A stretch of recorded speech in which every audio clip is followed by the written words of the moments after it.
नरम दल। एक गुट जो कहलाया इसे कहा गया नरम दल। क्या कहा गया? नरम दल। नरम दल। और एक दूसरा गुट जो बना इसे कहा गया गरम दल। क्या कहा गया? गरम दल। तो कांग्रेस में 1906 के आसपास दो गुट बने, एक नरम दल और एक गरम दल। गरम दल के नेताओं में एक नाम बहुत उभर के आया। जय हिंद दोस्तों, एसएससी जीडी की बैचेस हमारे यहाँ पे स्टार्ट हो गई है। बैच का समय है शाम 3 बजे से 7 बजे तक और लगातार प्रतिदिन 4 घंटे की आपको क्लास इसमें दी जाएगी। Hindi, GK, maths, reasoning, science सभी विषयों को इसमें बहुत बारीकी से प्रीवियस पेपर एनालिसिस के आधार पे आपको टॉपिक पढ़ाए जाएंगे। तो अगर अभी तक आप एक अच्छे संस्थान की खोज में हैं तो एक बार वीएस एकेडमी उज्जैन पर ट्रायल अवश्य लें।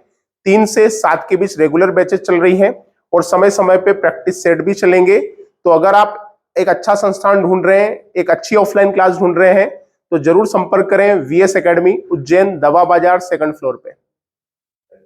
चलिए, तो मैंने कहा कि इन 1906 के आसपास कांग्रेस में दो दल उभर के आए, एक नरम दल और एक गरम दल। लेकिन 1906 में दादा भाई नेहरू ने दोनों में क्या करवा दिया? समझौता करवा दिया। लेकिन 1907 का जो सूरत अधिवेशन हुआ, 1907 का कौन सा अधिवेशन? सूरत अधिवेशन। सूरत कहां पे आता है? गुजरात। 1907 में कांग्रेस का सूरत अधिवेशन हुआ। यहां पर नरम दल और गरम दल के बीच जो मतभेद थे वो खुल के सामने आ गए।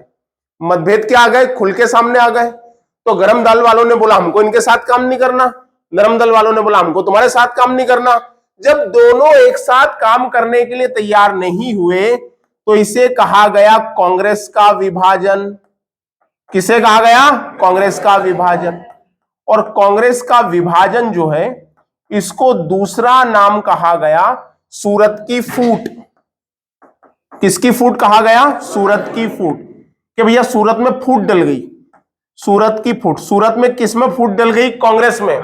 और कांग्रेस दो धड़ों में बढ़ गई, नरम दल और गरम दल। तो 1907 में कांग्रेस का विभाजन हुआ।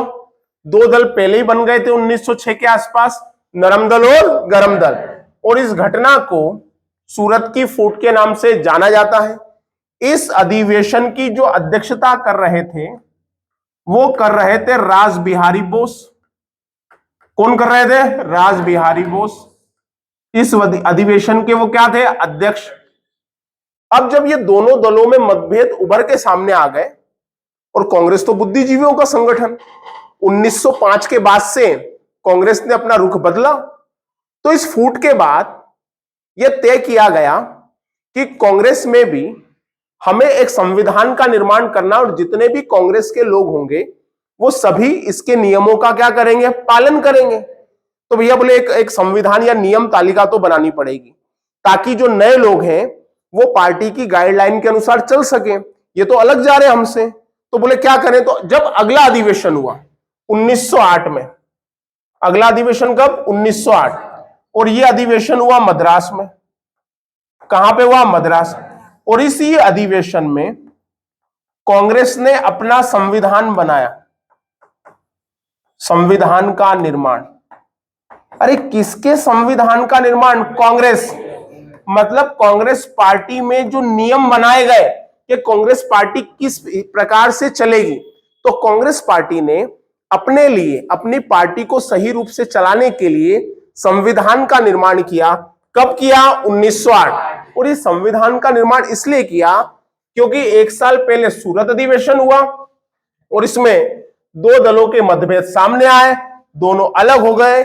इसे कहा गया कांग्रेस का विभाजन या सूरत की फूट। तो सूरत की फूट 1907, कांग्रेस का विभाजन 1907। विभाजन हुआ तो एक साल बाद कांग्रेस ने अपनी पार्टी की गाइडलाइन, नियम बनाए जिसे कहा गया कांग्रेस का संविधान। क्लियर है बात? तो ये हमने नई चीज देखी जो इस समय किसमें हुई? कांग्रेस में हुई। क्लियर है बात? लिखिएगा 1907 में